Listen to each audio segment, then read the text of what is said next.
ஏழரை சனி என்பதை தவிர்க்க முடியாது, ஜென்ம சனி என்பதை தவிர்க்க முடியாது. பாடம் இறைவன் எடுக்கக்கூடிய பாடம். நம்ம ஸ்கூல்ல எல்லாம் பாத்தீங்கன்னா, கவர்மெண்ட் ஸ்கூல்ல, பிரைவேட் ஸ்கூல்ல, அந்த ஸ்கூலுங்க வந்து டீச்சர்ஸ்க்கு வந்து சம்பளம் கொடுக்குறாங்க. எல்லா வாத்தியாரும் கரெக்டா பசங்களுக்கு பாடம் எடுக்கிறாங்க. பசங்களுக்கு புரியுற வகையில, பசங்களை முன்னேற்றி வரணுங்கிற வகையில தன்னை வந்து கஷ்டப்படுத்திக்கிட்டு பாடம் எடுக்கிறாங்களா? இல்லை.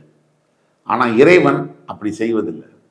தனக்கு எவ்வளவு ஸ்ட்ரெயினா இருந்தாலும், கஷ்டம் வந்தாலும், உங்களுக்கு இந்த விதத்துல பாடம் சொல்லி கொடுத்தா உங்களுக்கு வந்து நீங்க பெரிய லெவலுக்கு வருவீங்க அப்படின்னு பாடம் சொல்லி கொடுக்கக்கூடிய நேரம் தான் ஜென்ம சனி காலம். அப்போ இந்த பாடம் சொல்லி கொடுக்குற வாத்தியாரை நம்ம திட்டுறது இல்லையே. சனினே வெளியில போ அப்படின்னு நம்ம வாத்தியார சொல்றோமா? இல்லையே. அவரை காலை தொட்டு வணங்கி படிக்கணும். இதே தான் நீங்க சனி பகவானுக்கும் செய்யணும்.